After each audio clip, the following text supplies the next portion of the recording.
আসসালামু আলাইকুম বন্ধুরা, আপনারা সবাই কেমন আছেন? আশা করি আল্লাহর রহমতে সবাই ভালো আছেন।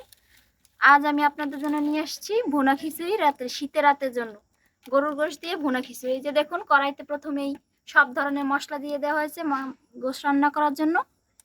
গরুর গোশত দিয়ে ভুনা খিচুড়িতে প্রথমে গরুর গোশতটা রান্না করে নিব, তারপরে খিচুড়িটা যখন প্রায় হয়ে আসবে তখন এই গোশতটা খিচুড়ির সঙ্গে মিক্সড করে দেব।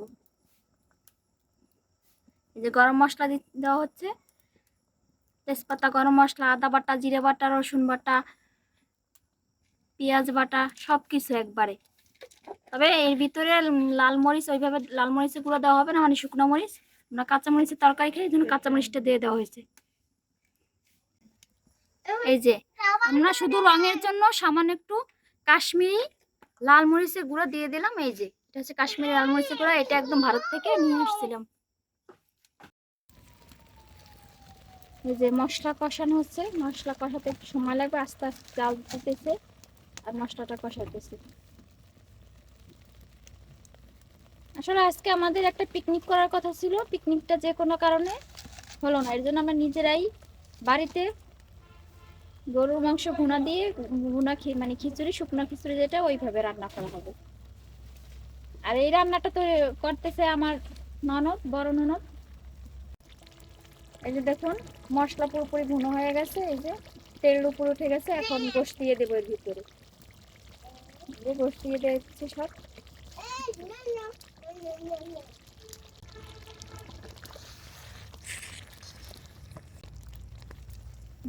মশলার সাথে গোশতটা পুরোপুরি মেখে নেওয়া হচ্ছে, মানে খুন্তি দিয়ে নেড়ে দেওয়া হচ্ছে যাতে মশলার সঙ্গে পুরোপুরিটা মিশে যায়। এরপর আস্তে আস্তে আরও অনেক সময় ভুনা করা হবে। যদিও বা পানি লাগে, গরম পানি করে রাখা হচ্ছে পাশেই, গরম পানি দেওয়া হবে, ঠান্ডা পানি বসে দেওয়া হবে না।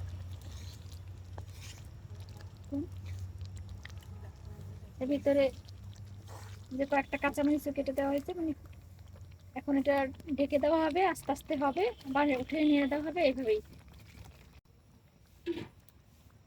এই যে এখন ঢেকে দেওয়া হচ্ছে, ঢেকে দেওয়া হলো।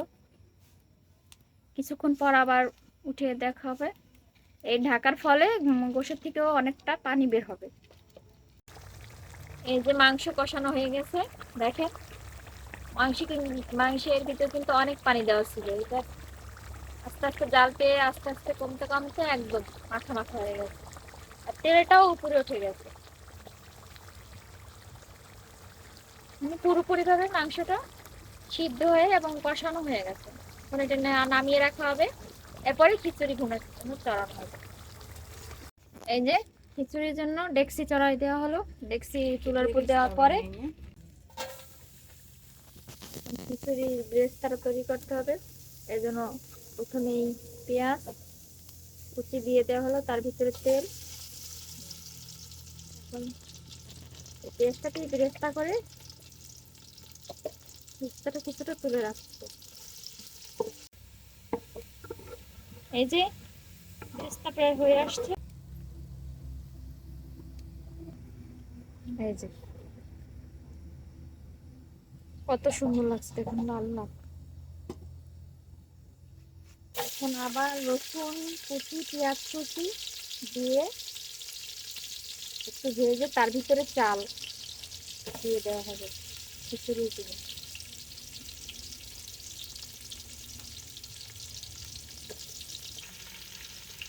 এই যে পেঁয়াজ আর রসুন এর ভিতরে তেজপাতা দিয়ে দেওয়া হলো।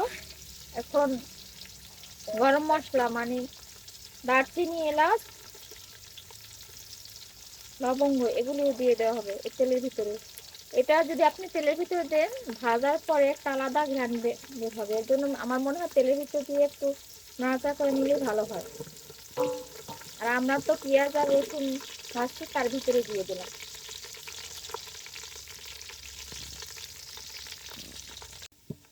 এই যে পেঁয়াজ আর রসুন কুচি প্রায় ভাজা ভাজা হয়ে আসছে, মানে লাল লাল হয়ে গেছে। এখন এর ভিতরে চাল দিয়ে দেওয়া হবে। প্রথমে চালটা এর সাথে ভালোভাবে ভাজবো।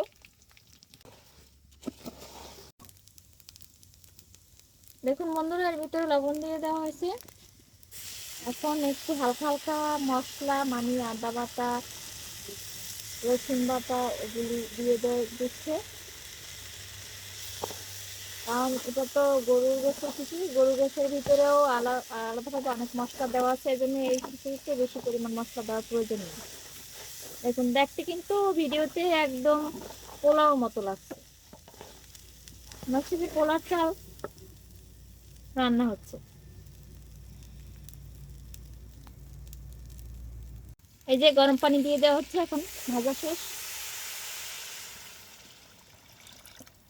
চালের ভিতরে গরম পানি দিয়ে দেওয়া হলো পরিমিত পরিমাণ। আপনি চালের ধরন অনুযায়ী, চাল ডালের ধরন অনুযায়ী পানি দিবেন, শুকনো খিচুড়ি তো এর জন্য। আবার পাতলা খিচুড়িতে কিন্তু পানি পরিমাণ একটু বেশি দিতে হয়।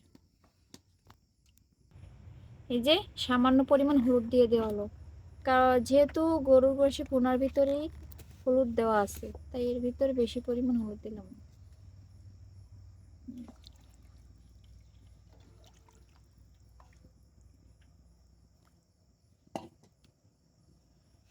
এখন এটা ঢেকে দেওয়া হবে।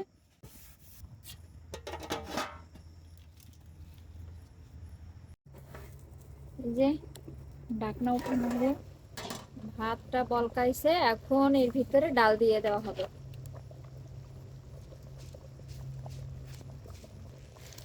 যে ডাল ঢেলে দেওয়া হলো, মুসুরের ডাল।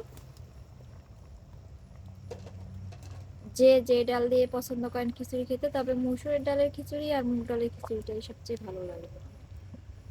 তবে মুগ ডাল দিয়ে রান্না করতে হলে প্রথমে মুগ ডালটা একটু হালকা ভেজে তারপর ধুয়ে তারপরে সেটা দিয়ে রান্না করাই ভালো। এই যে অনেকক্ষণ হয়ে চাল ডাল দেওয়ার পর এখন একটু এটা নাড়া দিয়ে তারপরে গোশটা ঢেলে দেবো।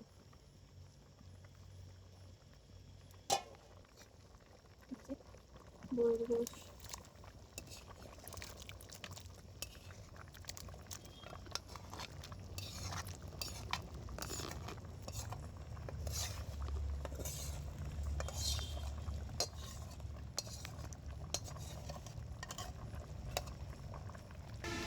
সবটা ঢেলে দেওয়া হলো, এখন পুরোপুরি নাড়িয়ে আবার ভাপে ঢাকনা দিয়ে রাখবো।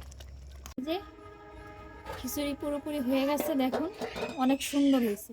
এই যে গোশ দেখা যাচ্ছে, এখন একটু দিয়া সামান্য পরিমাণ বেরেস্তা আছে ছিটিয়ে দিলাম, দেওয়া হচ্ছে। দেখুন সামান্য পরিমাণ বেরেস্তা দিয়ে দেওয়া হলো। এই যে গরম গরম ধোয়া ওঠা ভুনা খিচুড়ি রেডি, রেডি টু সার্ভ। এখন সবাই আপনারা খেতে পারবেন। দেখুন